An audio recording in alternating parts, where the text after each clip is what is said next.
습니다. 보면서 어느 구절이 조금 이상하구나 느끼시면은 저 상금을 하나 상품을 내드리고 싶은 마음입니다.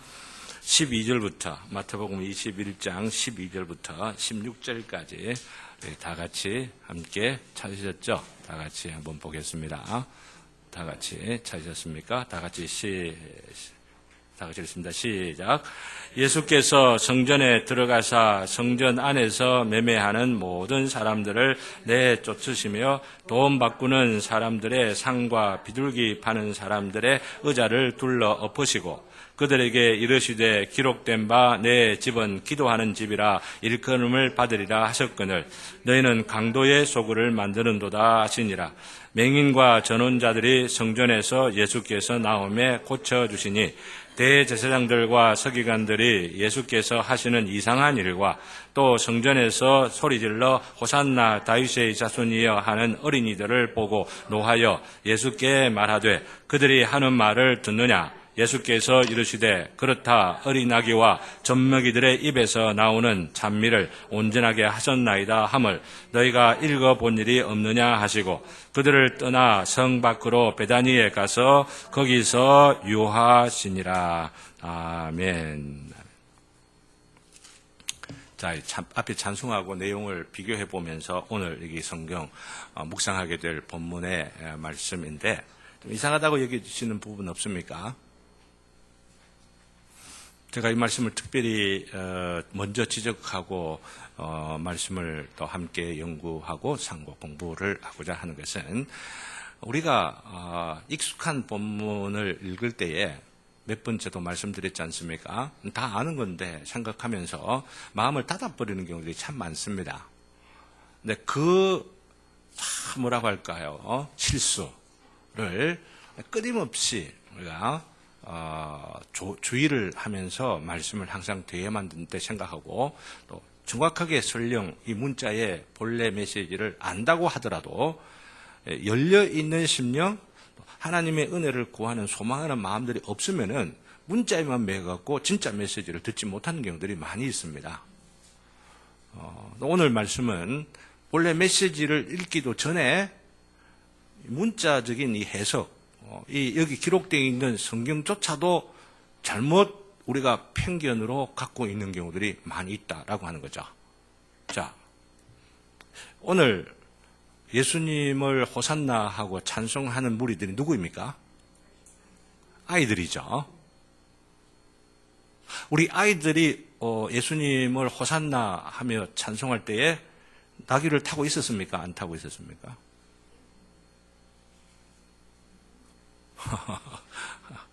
성전 안에서 지금 호산나 찬송을 합니다. 근데 우리가 일반적으로 생각할 때 어떻습니까? 바로 감람산에서 이제 기드론 시내로 예루살렘 성문으로 올라올 때에 그게 원래 예수님 따라왔던 사람과 성전 안에 있던 사람들이 이거 무슨 일이냐 하면서 가서 이 나귀를 타고 오실 때에 어른들이 호산나 찬송하고 옷을 벗어서 길에 깔고 나무를 막 이렇게들 하고 하지 않습니까? 그때 아이들이 있었습니까? 없었습니까?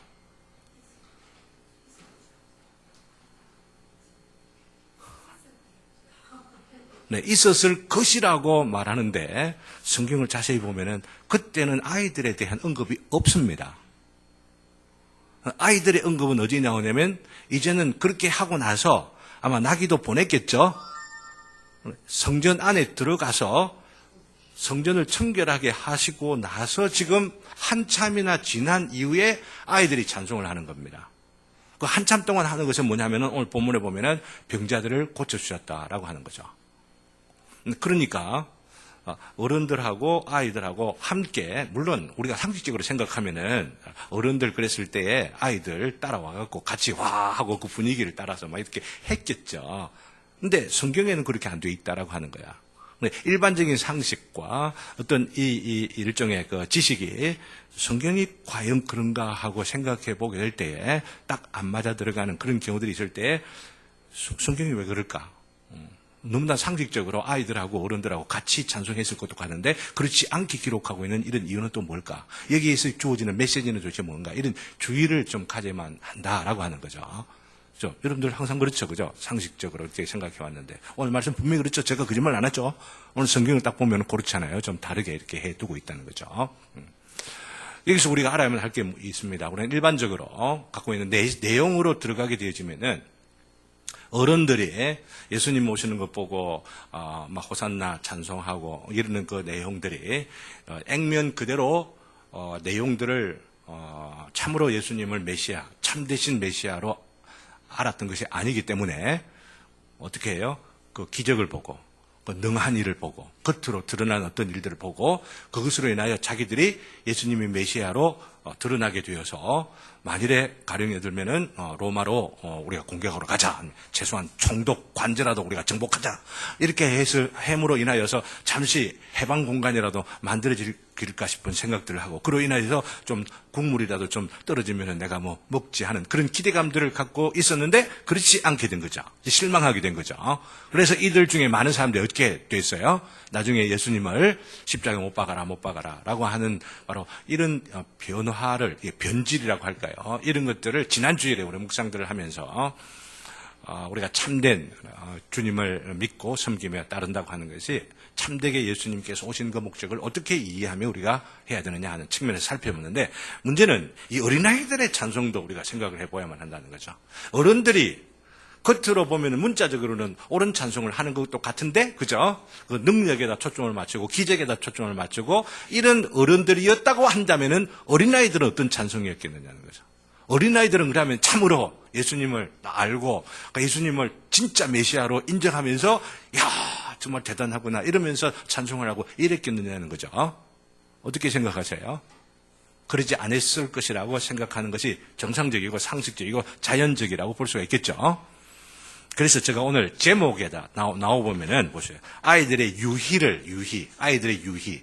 이 유희라고 하는 말이 여러분들이 전혀 들어보지 않았을 겁니다. 아이들이 여기 이 본문에서 무슨 유희를 하냐, 놀이를 하냐.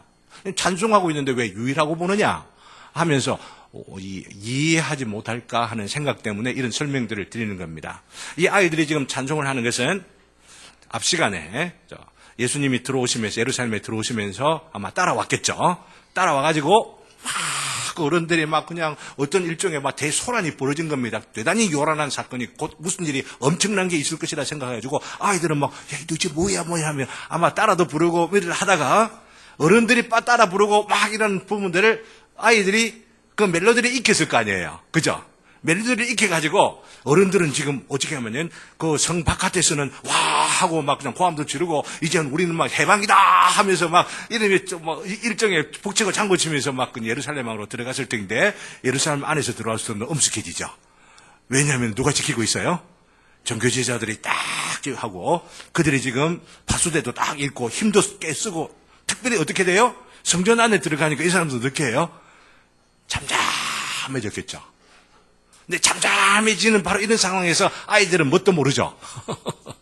뭣도 모르는 가운데에 어른들이 했던 그 찬송들 귓가에 쟁쟁하잖아요. 그러니까 그들의 말을 따라가지고 와 호산나 어른들이 했던 대로 좀 따라서 막 이렇게들 하는 거예요. 그러니 여러분 한번 생각해 보시길 바랍니다. 어린들의 마음 가운데는 어떤 마음들이 있겠어요? 참으로 이 메시아를 알고 메시아를 환영하고 메시아를 내가 믿습니다라고 하는 마음이 아니고 놀이를 하고 있다고 하는 거죠. 무슨 말 아시겠죠? 예. 성경을 그렇게 보아야만 되는 거예요. 문제는 이렇게 놀이하고 있는 아이들의 이 놀이를 오늘 제목을 보면은 제목부터 좀 어렵죠. 이런 제목 굉장히 생소할 거라고 생각합니다. 이 스킬더 목사님의 설교집을 쭉 번역을 하면서 제목만 가고 자꾸 묵상을 하면 제목이 주는 영감 굉장히 좀 큰 것 같아요. 이런 제목이 어떻게 가능할까 하는 생각들을 하기 때문에 그렇죠. 아이들의 이 유희, 장난, 놀이 이것을 보편적 예언으로 승화시킨 바로 예수님을 오늘 생각할 것이라는 거죠. 이 놀이를 예수님께서 들으시고 그 놀이를 통하여서 그 놀이 가운데에 부르는 찬송을 통하여서 놀라운 선언을 하신다라고 하는 겁니다. 우리 모두에게도 그들에게만 아니라 그 당시에 그들에게만 아니라 오가는 모든 세대에 하나님의 백성들 하나님의 구원받기로 예정되어진 자들을 향하여서 놀라운 그 예언의 말씀들을 지금 이렇게 연관일으켜 말씀하시는 바로 이 장면의 메시지는 굉장히 오늘 여러분들 수요에 바쁜 일들이 있어서 오늘 오셔서 잘들 묵상들을 하실 수 있게 되어 감사하게 생각하고 복되시다는 생각들을 먼저 나누고 싶은 생각이 드는 겁니다. 한번 여러분들 생각해 보시기를 바랍니다. 지금 어른들이 무리들이 예수님을 환영하는 바로 이 모습을 갖고 만일에 세속적인 의미로서 예수님이 메시아시다라고 한다면은 이 군중의 힘을 이용해가지고 얼마나 이용할 수 있는 찬스입니까? 그죠? 조금만 딱 기름 부었다 하면 확 붙어버리게 될 일종의 그 소동, 큰 소동, 아니면은 폭동, 아니면은 혁명이 일어나게 된 그런 분위기란 말이죠. 그래서 그 사람들을 모아가지고 총독의 관저로 들어가가지고 뭔가 요구하고 담판을 해가 백성들 뒤에서 막 쇠사랑 딱 들고 야 하느냐 안 하느냐 얘가 대치해가지고 흥정을 하고 있을 그런 판이 나올 것도 같은데 그러지 않고 우리 주님 보십시오. 성전을 정결하게 하십니다. 그죠? 그리고 더 주목을 하고자 싶은 것은 성전을 정결하게 하시는 부분은 앞으로 좀 더 아주 내용들이 깊은 내용들이 많기 때문에 앞으로 계속해서 살펴보도록 하되 오늘 초점을 맞추면서 이 단원에서 강조하고자 하는 것은 예수님께서 하시는 일이 뭐냐면은 치료를 하신다라고 하는 거죠. 대중 치료를 하십니다.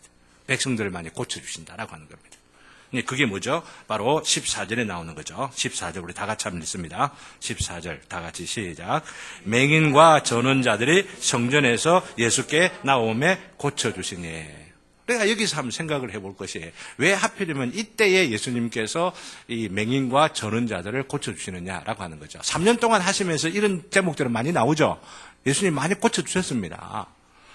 근데 지금 이 순환의 마지막 한 주간을 예루살렘에 오셔가지고 지금 행하실 때에 이 일이 어떤 의미를 갖고 있느냐라고 하는 것이죠. 거기에 보면은 우리 주님께서 아주 마음속 깊은 곳에 내가 왜 예루살렘에 올라오느냐 그 목적 의식을 분명히 가졌겠죠. 그리고 내가 왜 올라왔느냐 하는 것뿐만 아니라 내가 어떻게 죽을 것이다 라고 하는 것도 주님께서 아셨겠죠. 그죠? 그래서 그 길을 가시는 겁니다. 그렇기 때문에 남아있는 한 주간은 정말로 금싸레기 같은 기간이라 볼 수가 있습니다. 이 마지막 이 기간 중에 어떻게 백성들에게, 어떻게 제자들에게 자신의 온 목적을 구체적으로 조금이라도 깨닫게 하시고 구체적으로 설명하시느냐라고 하는 바로 이 순간이라고 볼 수가 있는 것이거든요. 그렇기 때문에 이 기간 중에 한마디 한 말씀 또 하시는 행동 하나하나들은 굉장히 물론 성경 전체가 깊은 메시지를 가지고 있지만 이 기간 중에는 특별하게 더욱더 메시지가 강하게 있다고 하는 것을 우리가 생각하면서 말씀을 드려야만 할 터인데 지난 주일과 관계해서 생각을 한다면은 예수님께서 나귀를 타고 오신 것 어느 선지자의 그 예언을 성취하시는 것이라고 말씀드렸습니까? 어떤 선지자? 우리 아은이가 아는 것 같아. 그죠? 스가랴 선지자입니다. 스가랴 선지자. 스가랴 선지자가 예수님의 이 오심을 굉장히 여러 부분에서, 그죠? 30냥 팔리는 것도 또 나귀 새끼 타고 오는 것도 다 스가랴 선지자에 의해서 예언되는 것 아닙니까? 네. 스가랴 선지자를 예수님께서 탐독을 많이 하셨다고 우리가 보는 것이 정상적이라 볼 수가 있습니다. 그리고 그 스가랴 선지자를 통하여 기록되어져 있는 하나님 아버지의 자신을 향하여 가지고 계시는 그 뜻이 어디에 있을까 하는 것들을 생각을 하면서 그 말씀을 어김없이 성취하시고 또 그 말씀을 통하여서 백성들에게 미치는 효과와 어떤 그 메시지들을 염두에 두고 지금 일을 하시는 것이라고도 볼 수가 있다는 것이죠. 그런 면에서 생각할 때에 예수님께서 지금 어디에서? 성전에서. 그리고 순환의 바로 이 기간 중에 무슨 일을 하세요? 병자들을 고치시는 이 장면은 독특한 의미. 이전에도 병자를 고치신 것들이 많이 있었지만은 바로 이 기간 중에 이 장소에서 고치시는 이것은 굉장히 큰 의미, 또 다른 의미가 있다라고 하는 것이죠. 한번 생각해 봅시다. 예루살렘은 누구의 성입니까? 예수님의 성이죠. 믿습니까? 왕의 성이라고 하는 거죠. 왕으로 오셨습니다. 왕으로 들어오셨으면은 비록 나귀를 타고 왔다 하더라도 예루살렘 성은 누구의 성입니까? 예수님의 성이죠. 메시아의 성이죠. 근데 메시아의 성인데 누가 지금 차지하고 있어요? 종교 지도자들이 차지하고 있고 이방인들이 차지하고 있단 말이죠. 근데 이방인이 차지하고 있는 이런 상황에서 지금 예수님은 자신의 왕되심을 보여주셔야만 하는 겁니다. 근데 보여주시기 위하여서 나귀를 타고 오시고 왕이긴 왕이는데 어떤 왕이다?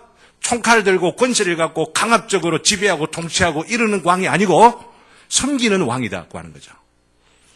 아주 자기 신을 낮추시는 겸손한 왕이다라고 하는 것을 보여주신 것이죠. 그래서 이 성에 오셔가지고 그 왕으로 입성하셨을 뿐만 아니라 지금 왕으로서 통치하신 일이 어떤 일이냐 하면은 총독의 집에 가가지고 자리 내놔라. 예루살렘 성전에 들어가가지고 거기 자리에서 내가 들어가겠다. 지성소에 내가 들어가겠다. 이렇게 하신 것이 아니고 뭘 하셨다는 이야기예요. 병자들을 고치셨다는 이야기죠. 이 병자들을 고치신 바로 이 일들은 뭐냐면은 바로 왕으로서의 통치라라고 하는 거죠. 왕으로서의 통치라라고. 예수님이 우리의 왕이시다라고 하는 바로 이것은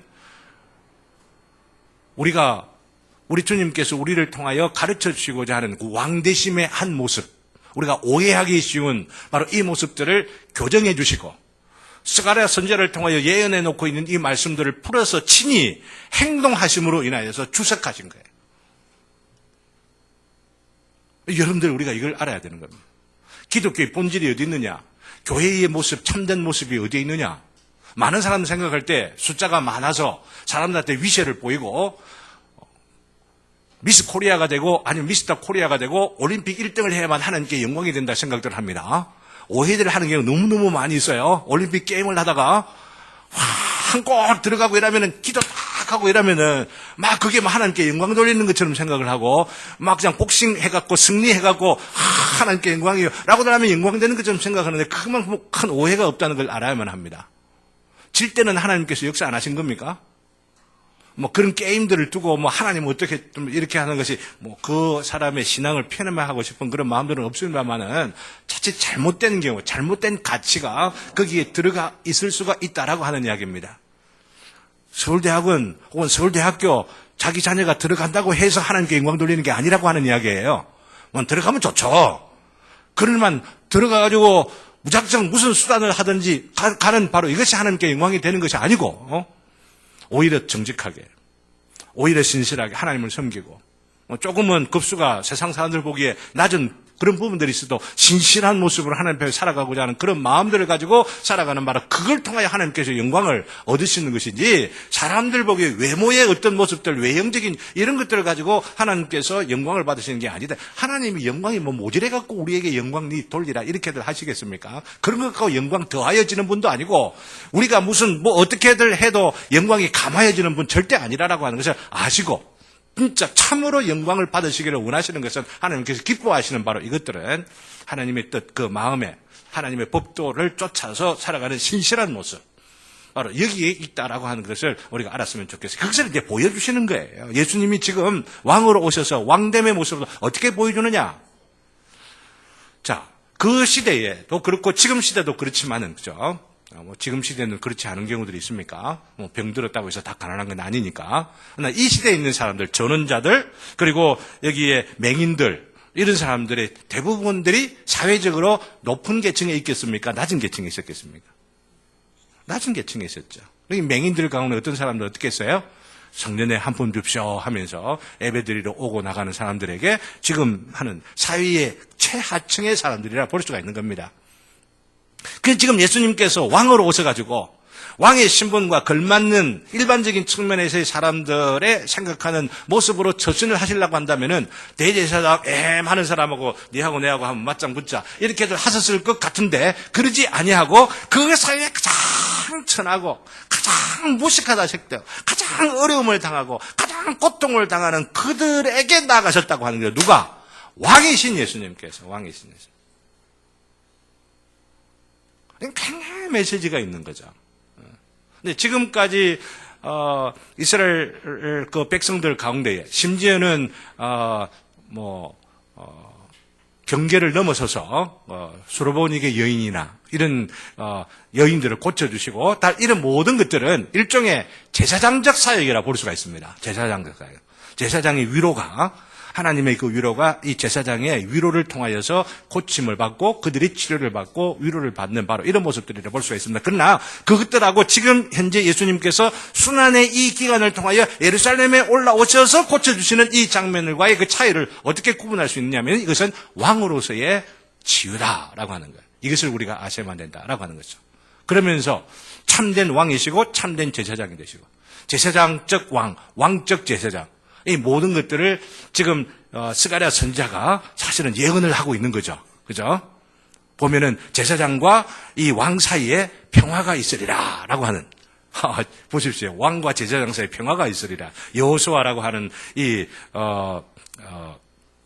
제사장하고 스룹바벨이라는 그 왕하고 이렇게들 하면서 평화가 있게 될 것을 직분상 화해가 되고 직분이 예수 그리스도 메시아를 통하여 하나가 되어서 이루어지게 될 완전한 구속의 사건들을 스가랴 선지자가 아주 절묘하게 예언들을 하고 있는 것이 오늘 이 부분과 관계해가지고 우리가 적용하면서 예수님의 왕적 사역으로서 가난하고 고통당하고 낮은 아주 천한 사람들을 오히려 위로하여 주시고 그들에게 하나님의 신령한 은혜와 복, 왕으로서 내릴 수 있는 선물들을 지금 주시는 겁니다. 선물을 주시는 거예요. 왕으로서의 선물을 주시는 거예요. 사랑하는 성도 여러분, 우리가 예수님께서 우리의 제사장이 되셔서 우리의 모든 죄를 허물로 다 씻어주시는 우리 주님이신 것을 믿으시죠?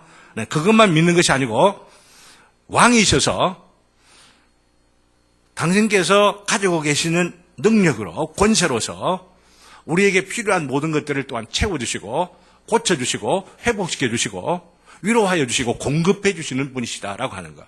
우리가 마음 가운데 우리 주님을 알 때에 그렇게 더욱더 알아갔으면 너무 좋겠다는 생각들을 하게도 되어집니다. 하나님께서 우리 주님께서 그러한 온전하신 메시아로서 이 땅에 오셔서 이루신 그 발걸음들을 우리가 지금 한 걸음 한 걸음 살펴보고 있는 것이죠. 자, 이러는 그 가운데에 예수님께서 낮아진 자들과 함께 천한 자들과 함께 병든 자들과 함께 정말 어찌 보면은 병신들하고 함께 하시는 이 모습들을 보면서 백성들의 마음은 어떤 마음들을 가졌겠어요? 실망이 됐겠죠. 자기들의 기대는 어떤 모습을 가졌겠어요?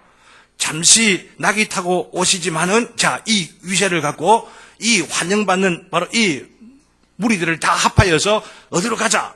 총독집으로 가자. 라고들 했으면 얼마나 좋았을 것 같습니까? 그런데 그렇지를 아니하고 이상한 짓을 하시는 거예요. 백성들의 마음에는 뜨악했을 거예요. 뭐 성전 지금 있는 거 막 고치고 막 청결하게 하고 막 뒤집어 놓으시고 이런 모습에서도 일말의 희망을 가졌는데 일말의 희망이 이제 실망으로 바뀌어지는 장면들이 바로 예수님께서 병자들을 고치시는 바로 이런 장면이라 볼 수가 있는 것이죠. 지금 예수님이 이 자리에 있어야 안 되는데 그런 자리를 모습을 통해서 실망하는 백성들의 눈치들을 보면서 대제사장들이 귀하다 생각을 하는 거예요. 이때 지금 예수를 지금 공격해야 할 때이구나 하는 생각들을 하게 되는 거죠. 시비를 붙이기 시작을 합니다. 그래서 지금 질문을 하게 되는 거죠. 15절의 모습들이 바로 그런 맥락 가운데서 나오는 것들을 보게 되어집니다. 여러분들이 내어드린 핸드아웃 세 번째 내용 밑에서 두 번째 문단에 있는 내용들을 지금들 하고 있습니다. 그러면서 아이들이 찬송하는 내용을 보면서 시비를 붙이죠. 지금 여기서부터 아이들이 찬송한다 이렇게 생각하면 안 됩니다. 그죠? 아마도 어른들은 잠잠하고 있는데 지금 병자들하고 낮은 자들하고 맹인들이나 전원자들 아주 불쌍한 그런 사람들하고 이야기를 할 때 어른들은 예수님 왜 저기 계시는 거야? 지금 좀 딴 데 가야 되는 거 아니야? 딴 데 있어야 되는 거 아니야? 지금 저기 어디 그 요새로 찾아가든지 아니면 대세장하고 맞짱 붙든지 어찌 이래야 되는 거야? 이러면서 있는 가운데 아이들이 지금 찬송을 막 하는 거죠. 그죠? 불렀던 노래, 어른들이 불렀던 노래 지금 기억을 해가지고 아니면 흉내를 내면서 지금 맞장구를 서로 치면서 그죠? 이렇게들 하는 겁니다. 어쩌면은 제가 상상을 하기로는 막 그런 구절들은 없지만은 어른들이 옷을 벗어갖고 막 이렇게들 하지만 자기들 옷을 벗어갖고 흉내도 내고 막 깃발을 만들어 막 이렇게들 하기도 하고 그러지 않았겠느냐 생각해요. 그럴 때에 지금 대제사장 그리고 그 서기관들 종교 지도자들입니다. 이럴 때에 백성들의 그 눈초리 혹은 또 실망하는 그 모습들을 보고 지금 한마디 섞어도 자기들 좀 그 위세가 좀 손상을 입지를 아니하겠구나라고 하는 생각들을 하고 백성들이 와 하는데 어떻게 한마디 지금 걸 수 있는 그런 분위기도 아니잖아요, 그죠? 근데 지금 찬스다 생각을 하고 말하기를 15절에 대제사장과 서기관들이 예수께서 하시는 이상한 일들과 이상한 일은 뭐 어떤 일이 이상한 일이죠? 병자들 고쳐주는 게 지금 이상하다는 겁니다. 예상되지 않았던 일이라고 하는 이야기입니다. 기대하지 않았던 그런 일을 지금 한다는 겁니다. 또 성전에서 소리질러 호산나 다윗의 자손이 하는 어린이들을 보고 노하여서 예수에게 지금 이야기합니다. 아이들 보고 막 눈을 부라리고 이러면 이 뭐라고 지금 하는 거야 지금. 이 성전인데 이 거룩한 성전에서 뭐 지금 막 이렇게 하는 거야. 이렇게들 하면서 예수에게 시비를 붙여 말하기를 그렇게 하지 못하도록 하라라고들 지금 청하는 겁니다. 그럴 때 예수님께서 하시는 말씀이 뭐죠? 16절에 있는 말씀 우리 다 같이 한번 봅시다. 16절. 다 같이 읽습니다. 시작.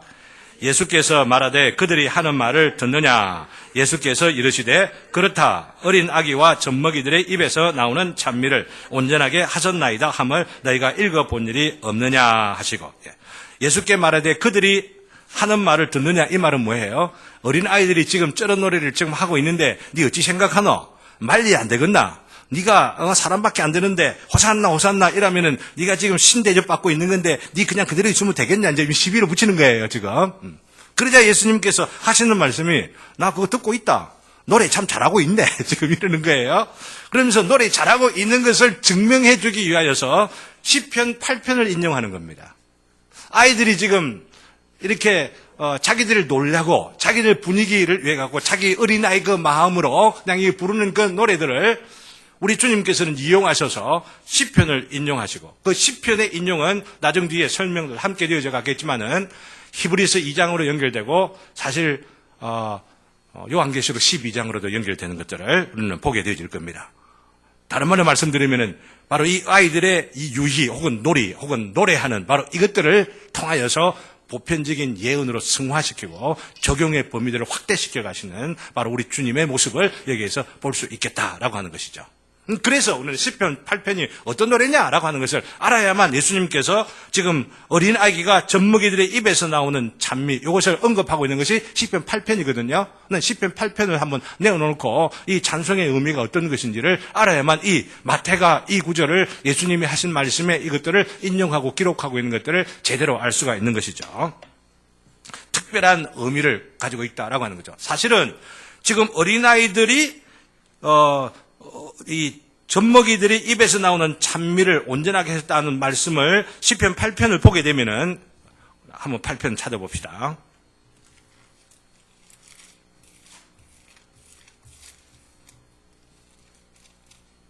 굉장히 유명한 시입니다. 사실요.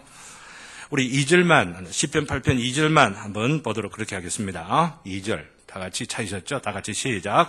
주의 대적으로 말미암아 어린아이들과 젖먹이들의 입으로 권능을 세우시며 이는 원수들과 보복자들을 잠잠하게 하려 하심이니라.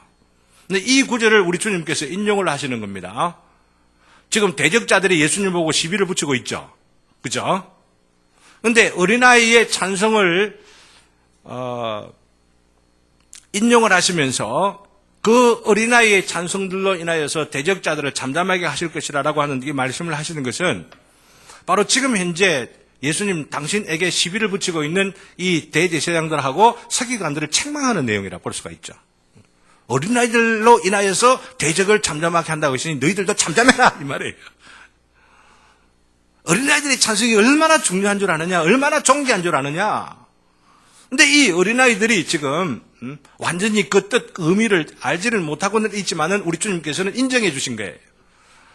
원래의 그 아주 중요한 본질을 알지 못하고 어린들을 흉내내고 그러면서 놀잇감으로 하면서 이렇게 부르는 노래를 할지라도 그 불러지는 그 내용 그리고 그 가사가 너무나도 메시아의 그 사역들을 가르치고 있는 내용이기 때문에 인정해 주면서 그 노래의 본질을 지금 바로 제사장들에게, 서기관들에게 가르쳐 주는 거라 볼 수가 있는 것이죠. 뒤편으로 넘어가게 되면은 이 시편이 어떤 것인지를 이야기를 해 두고 있습니다. 시편 펴놔놓고 함께 보시면 좋겠는데요. 여기 시편 내용에 특별히 보면은 그죠? 하나님의 이름이 온 땅 가운데에 아름답고 참 찬란하게 펼쳐지는 것들을 노래하면서 바로 이런 하늘, 또 이 하늘 우주 천지 가운데 있는 별들과 달들과 태양을 보면서 내가 도대체 뭐냐라고 하는 것을 생각하는 감탄을 담고 있죠. 이전에 어린아이들의 회심의 문제들을 이 시편 갖고 쭉 살펴보면서 주일학교 교재로 우리가 살펴보았던 구절 가운데 이것 하나죠. 다윗이 양떼를 치고 하다가 밤늦게 별을 보고 달을 보고 도대체 내가 어디서 왔을까? 또 아침에 떠오르는 너무나도 웅장한 그 태양의 햇살들을 보면서 도대체 이건 도대체 뭐야? 이거 도대체 어디서 시작되었지? 정말 이 놀라운 이 세계라고 하는 것이 너무나도 찬란해. 아침 그 풀잎에 맺혀 있는 그 이슬 그 빛 가운데에서 보면서 너무너무 신기하다, 너무너무 아름답다. 이런 그 감탄 가운데에 인간을 넘어서는 어떤 존재가 있는 것을 믿음으로 확인하게 되어지고, 그런 믿음 가운데에 이 우주 가운데에 이런 우주 속에서 영원하신 존재에 대한 감각들을 갖게 되어지고, 그로 인하여서 나라는 존재가 도대체 무엇이냐, 그 영원한 존재 앞에서 나는 어떻게 살아야만 될 것이냐, 이런 것들을 어릴 때부터 묵상을 하면서 믿음이 자란 아이란 말이죠. 근데 그런 것들을 통하여 시편으로 좀 기록을 하면서 인간이라고 하는 존재가 어떤 존재냐 말하고 있는 게 5절에 보십시오. 그를 하나님보다 조금 못하게 하시고 영어와 종교로 관을 씌우셨나이다. 어쩌면은 천사와 같은 존재인데, 그러나 우리의 연약함을 또한 아는 거죠. 다윗이 우리의 부족한 부분들을 보면서 정말로 종기와 영화로 관을 씌워주었지만은 그러나 완전한 모습은 아니다라고 하는 것을 깨달으면서 그 완전한 때를 소망하고 있는 거예요. 그래, 완전한 그때를 소망하게 되어질 때에 이 우주와 만물들 모든 것들이 어떻게 된다고 하는 이야기예요. 이제는 인간은 이제는 나에게 좀 복종하고 또 나에게 복종하는 이 우주 만물들을 통하여 하나님께 영광을 돌리게 될 것이다 라고 하는 것을 노래하고 있는 것이 시편 8편이거든요. 위대한 시편입니다. 위대한 시편입니다. 이 시편을 가지고 여러분들이 잘 묵상들을 하면서 우리들에게 적용해 볼 수가 있다고 볼 수가 있는데, 이 가운데에 어린아이 같은 믿음을 갖고 어린아이 같은 순전함을 가지고 온전한 뜻, 그 본질은 잘 모른다고 할지라도 살아보니까 타락해가지고 이거 살아보니까 별거 없더라. 하나님이 어디 있어?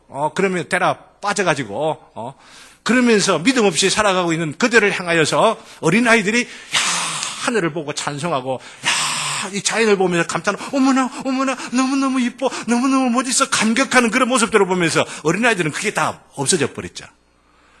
무지개를 보노라면은 내 마음은 뛰노라라고 하는 이 감격이 우리 다 사라져 버린 거예요. 근데 무지개를 보면서 와 너무너무 좋아 이렇게 빨딱빨딱 뛰는 그런 모습을 보면서 똑똑하다 싶고 뭔가는 대단하다 싶은 바로 이 사람들의 얼굴이 밝아지면서 부끄러움을 당하게 되는 바로 그런 일들에 대한 이 일들을 우리가 생각을 하면서 우리 주님께서는 어린아이들이 비록 그 내용의 본질을 다 모른다 할지라도 그것을 통하여 자신을 찬양하고 어른들에게 배운 흉내내는 노래라고 할지라도 그 노래를 부르는 것들을 보면서 인정해 주셨다고 하는 거죠. 인정해 주면서 그 인정만으로 끝나는 것이 아니고 그 노래가 어디로 더 성화되어지기를 기대하면서 바라면서 이런 찬송을 부르는 것이겠어요. 바로 시편 8편에 나오는 이 내용들의 본질을 알고 그 내용을 알면서 살아가는, 즉 인간의 본래적인 모습이 어디 있느냐, 이 우주 만물 가운데 참으로 뛰어난 하나님께 사명을 받고 하나님의 영광과 존귀로 관을 씌워졌지만은 그 사명대로 살아가지 못하는 바로 그런 자들을 위하여서 당신이 오신 것을 아는 거예요. 당신이 이 인간이 인간다운 모습으로 살아가지 못하고 하나님의 형상으로 만들었지만 그 형상이 깨어진 모습으로 살아가는데 이 아픈 너무나도 비극적인 현실을 보시고 하나님 아버지와 더불어 약속을 맺으시고 이 땅에 오신 거잖아요. 여러분 믿습니까? 그렇게 오셔서 지금 십자가의 길을 가시는 거예요. 십자가의 길을 가시는 목적은 어디에 있어요? 인간들에게 참된 구원을 알게 하시고 그로 인하여서 이 우주 만물 가운데에 종기와 관을 씌워 있지만 천사보다 못한 존재가 아니라 이제는 어떤 존재로 만드시기 위하여서 천사보다 더 위대한 존재로 만드시기 위하여. 믿습니까? 아니, 천사보다 위대하더니 말도 안 된다 하실지 모르지만은 천사들이 하나님의 형상으로 만들어졌나요? 아니잖아요. 천사들은 하나님의 형상으로 안 만들어졌어요. 누가 하나님의 형상으로 만들어졌어요? 우리가 하나님의 형상으로 만들어져 있어요. 그러니까 다른 말로 말했으면 천사들은 우리들을 시종들기 위해서 만들어진 거예요. 그 히브리서의 고백이 바로 그거잖아요. 다른 말로 정말로 우리가 기억해야만 할 것은 우리 주님께서 오셔서 십자가의 고난을 당하시는 바로 이 길을 통하여 우리를 온전한 인간으로 회복시키기 위한 것이란 말이죠. 하나님의 형상인데 비극으로 깨어져 있고 문드러져 있고 오염되어져 있는 바로 이런 형상들을 당신의 피로 다 깨끗하고 말끔하게 씻어주시고 그로 인하여서 우리 눈이 밝아지게 만들고 우리의 의지가 굳세게 만들고 우리의 감성이 순수해지게 만들게 하시고 어른이 돼가지고 무지개를 보면서도 감탄도 못하고 이슬을 보면서도 전혀 감동하지 못하고 있는 그런 심성들을 순결하고 회복시켜 주어서 새로운 감각을 갖고 눈에 보이지 않으면 보이는 것처럼 놀라기도 하고 다른 사람들은 하나님이 없다 하지만은 하나님이 없다는 바로 그 자리에서 하나님이 왜 안 계셔? 하나님이 분명히 계시고만은 이러면서 새로운 감각과 감정과 의지를 가지고 살아가도록 하게 하신 그런 존재, 참된 인간으로 만드시기 위하여서 예수님께서 오셨다고 하는 거죠. 바로 그것을 위해서 지금 이 시편 이것을 지금 인용을 하시면서 어린아이들의 노래들로 어른 됐다고 하는 사람들, 건방지다고 생각하는 것, 자기가 똑똑하다고 생각하는 것, 철학자들, 하나님을 모르고 대적하고 있는 그런 자들을 부끄럽게 하게 하고 그들을 대적하신다라고 하는 바로 이 말씀 지금 하시는 거죠. 얼마나 놀라운지를 모르죠. 그러면서 이 시편이 갖고 있는 메시지가 간단하게 우리가 4가지로 요약을 해놓고 있는 것을 보게 되죠. 첫 번째, 바로 시편 8편은 자연과 은혜를 결합시키고 있다는 자연, 그죠? 태양, 별, 달, 그 뒤에 보면은 7절 마지막에 보면 모든 소와 양과 들짐승, 공중의 새와 바다 물고기, 바다 이런 모든 것들이 얼마나 하나님의 영광을 위하여서 창조되어 있는데 창조되지 못한 바로 이런 이 창조된 이 피조물들이 하나님의 그 이름을 드러내도록 사용되어야만 하는데 그러지 못하고 있는 바로 이 현실들은 바로 사람들이 그죠? 죄인이 되어가지고 이 피조물의 허무한 가운데에 지금 탄식하고 있는 가운데에 우리가 참된 하나님의 은혜를 받고 십자가의 도로 인하여서 회복되어져서 이 모든 것들을 하나님을 위하여 사용하고 하나님의 영광을 위하여 사용하고 하나님의 원래적인 목적대로 사용하도록 우리의 위치들을 회복시켜 주시는 바로 그것들, 그죠? 바로 이것이 자연과 은혜를 결합시키고 있는 찬송이 바로 시편 8편이라고 하는 겁니다. 그리고 두 번째로는 시편 8편은 아이들 하나님의 신병부대로 간주하고 있다는 거죠. 이건 꼭 아이들만 말하는 게 아니고 세상을 향하여서 세상에 대하여서 너무나도 무력하고 연약하고 어리석다고 생각되며 질병 맹인이고 저는 자들 바로 그런 자들, 비참하게 생각되는 낮은 자들, 아무것도 아니고 부족하다고 여기지는 바로 그런 자들을 들어서 입술을 터져 노래하게 만들고 하나님의 영광을 보게 하고 하나님의 이름을 이렇게 만들게 만드는 신병부대가 되셨다는 거죠. 사랑하는 성도 여러분, 우리들은 다 하나님의 신병부대입니다. 하나님의 놀라운 영광을 위하여 하나님의 이름을 위하여서 이 시대는 자기들을 위하여 살아가는 자들이지만은 우리들을 부르셔가지고 아니요, 우리는 하나님을 위하여 살아갑니다. 하나님의 영광을 위하여 살아갑니다. 그런 마음들로 이렇게까지 개척하기 어려운 이런 교회에 개척교회 멤버가 돼갖고 이렇게 재미나는 것들이 많은 이런 시대에 수요일까지도 이렇게 오셔가지고 같이 공부하고 이런 것들 하나님의 신병부대로 지금 우리를 부르셔서 다 사명을 갖고 살아가게 하시는 바로 이런 놀라운 일들이 있다라고 하는 거. 시편이 이거 이야기하고 있다는 거죠. 8편이. 그리고 세 번째, 아이들을 세 번째, 젖먹이들이 비록 너무 어리지만 그들에게 하나의 기능, 하나의 구체적인 책임을 주신다. 하나의 직무를 주신다라고 하는 거예요. 모든 그리스도인들은 항상 제가 강조하죠. 그리스도라고 하는 그 자체가 직무 담당자라고 하는 거죠. 그리스도라고 하는 말이 무슨 뜻이죠? 기름 부음 받았다라고 하는 것이죠. 메시아라고 하는 같은 말이죠. 무엇을 위하여 기름 부음 받았어요? 기분 좋아라고? 그냥 샤워하기 위해서 기름 부음 받았어요? 냄새 좋아라고 기름 부음 받았어요? 뭐예요? 사명을 주시기 위한 거죠. 믿습니까? 그리스도께서 사명을 받았어요. 사명을. 그래서 기름 부음 받은 거예요. 어떤 사명? 제사장의 사명, 선지자의 사명, 왕의 사명을 받은 거죠. 바로 이 사명의 성취를 위하여 십자가에 죽음 당하시고, 이 십자가에 죽음 당하신 예수 그리스도를 보면서 사명자로 사명을 이루시어서 이 땅에 오시어 죽음 당하셨다라고 하는 것을 아시고 사셨고 승천하셨다라고 해서 아는 자들이 바로 그것을 믿는 자들이 그리스도인이에요. 그리스도인. 저와 여러분들이죠. 이런 의미로서 그리스도인이라고 한다면은 나를 위하여 왜 그렇게 하셨느냐?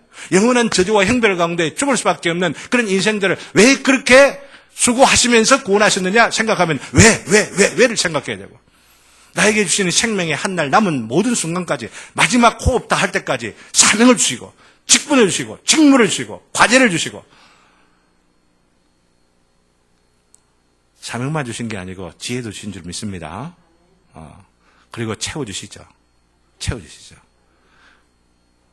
나에게 받은 사명이 하나님께로 있다고 생각하고 구원받은 줄의 사명을 가지고 살아갈 때에 하나님께서는 우리에게 더 많은 것을 부어주시고, 이 사명을 갖고 살아가지 못하는 자는 있는 것도 다 뺏어버립니다. 마시아입니다. 아무리 많은 것 갖고 있다 하더라도 다 뺏어버려요. 그거 다 뺏어갖고 어떻게 하시죠? 나중에 사명 갖고 살아가는 하나님의 백성들, 자녀들에게 싹 다 주세요. 할렐루야. 그거 욕심나는 건 아니지만 사실은요, 이게 성령의 전체 원리라고 하는 것처럼 아셔야만 되는 겁니다. 그러니 우리가 사명을 갖고 살아가는가 얼마나 중요하냐라고 하는 것들 여기 생각을 해보고요. 마지막으로 예수님의 주인은, 예수님이 주목해라, 아이들의 노래에 주목해라라고 하는 것은 아이들이 즐거워 외치는 그 노래로부터 십자가에서 토하시는 당신 자신의 비통한 외침으로 옮겨가신다는 거죠. 이제 이것을 우리가 이 주제로 해서 남은 계속해서 주제를 갖게 생각하는 거죠. 아이들의 노래, 아이들의 찬송, 시편의 찬송, 이것의 본질이 이루어지기 위해서는 어떻게 돼요? 영광과 존귀의 관으로 우리가 씌워져야만 하는데, 지금 천사보다 조금 못한 예조로 있는 건 뭐 때문이에요? 죄 때문이죠. 믿습니까? 근데 이 죄가 해결돼야만 하죠. 죄가 해결되기 위해서는 어떻게 해야 돼요? 우리 주님께서 고난을 당하셔야 되죠. 고통 가운데에 한숨을 쉬시고 고뇌하시고, 이 고뇌가 어떤 의미를 갖고 있는지 여러분들이 이 수를 쭉 따라가면 너무 깊은 의미가 있는 거 여러분 아실 겁니다.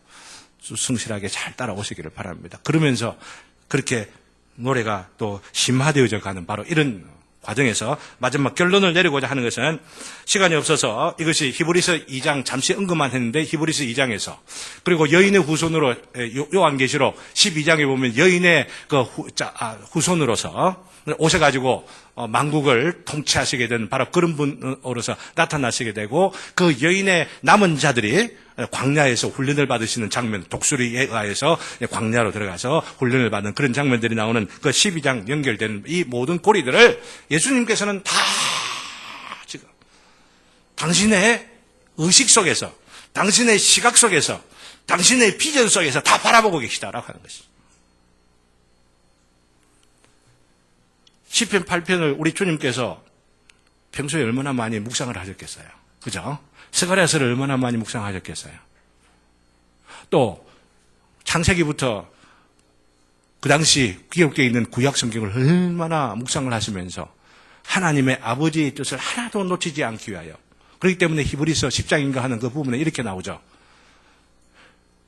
두루마리에 나를 기록하여 두고 있나이다 라고 하는 부분들을 보죠. 성경에 기록되어 있는 모든 것이 나에게 원하시는 하나님 아버지의 뜻이다라고 하는 것을 알고 그것을 철두철미하게 이루시기 위하여 사시던 가운데에 제사장하고 서기관들이 시비를 붙일 때에 시편 8편이 탁 떠올라가지고, 아이들의 놀림의 놀림의 그 소리를 갖고도 당신의 지금 이루셔야 할 사명과 연관시키고, 그 사명을 넘어서서 인류를 회복시키시고 죄인들에게 주실 그 놀라운 영광의 그 과제와 사명들을 이루시기 위하여 주시는 이 예언으로 승화시키며 연결시키는 그분이 누구시냐? 예수님이시다라고 하는 거죠. 그래서 우리는 이걸 기억해야 합니다. 예수님이야말로 하나님의 말씀이 철두철미하게 박혀 계시는 분이다. 그 머리부터 발끝까지 온 몸에, 온 신경에, 온 세포에 하나님의 말씀을 통하여 하나님의 뜻을 이루고 하나님 아버지의 그 존귀하신 뜻을 성취하시기 위해 그 사명을 갖고 내가 이 땅에 왔구나 라고 하는 것을 알면서 순간순간마다 십자가의 마지막 순간 가운데에도 말씀을 이루시기 위하여서 목마르다 하셨다. 그게 얼마나 놀라운 뜻인지 몰라요. 마지막 힘이 다 빠져갖고 의식도 없고 랄랄레 하고 그럴 때라고 볼 수 있는데 피가 다 빠져갖고 의식이 거의 없는 순간에 그때에도 말씀을 응하게 하시기 위하여서 목마르다 하시고, 목마르다 하실 때에 사람들이 어떻게 해요? 몰약을 쓴 포도주를 주시고 그때는 마시죠. 그 앞부분에 정신이 괜찮을 때는 안 마시다가 이때는 마시게 되고 마지막 그까지 다 하시고 나서 다 이루었다. 다 이루었다. 우리 주님만큼 철두철미하게 말씀을 쫓아 사신 분이 없으시다라고 하는 거. 이걸 우리가 교훈으로서 생각을 해야만 하고요. 그러면서 맨 마지막에 결론적으로 이렇게까지 그리스도께서는 모든 일에 주도권을 행사하신다. 군중들, 무리들의 분위기를 따라서 하시는 게 아니고 주도적으로 하신다라고 하는 말씀은 하나님 아버지께 받은 사명을 이루시기 위하여 철두철미하게 그 뜻을 이루기 위하여 순종의 길을 가시는 것이다 라고 하는 것이죠. 그래서 자기 자신이 어떠함을 보여주시고 스가랴의 선지자의 예언을 쫓아 자기가 어떤 사명을 갖고 왔고 어떤 모습으로 봉사하시고 사역하심으로 인하여서 당신의 어떠하심과 당신이 이루시고자 하는 그 구속이 어떤 것인지를 보여주심으로 그런 일들을 위하여서 지금 고난의 길을 가고 계신다라고 하는 거죠. 바로 이 고난의 길을 가신 분이 저와 여러분의 구주가 되시는 분인 줄 믿습니다. 이분을 더욱더 믿고 의지하고 이분이 우리에게 주신 그 구원의 놀라운 은총들을 누리면서 또 그 은총에 담고 있는 그 놀라운 그 의미들을 우리 자신들에게 적용하면서 살아가시는 저와 여러분 되시기를 또한 주님의 이름으로 기원합니다.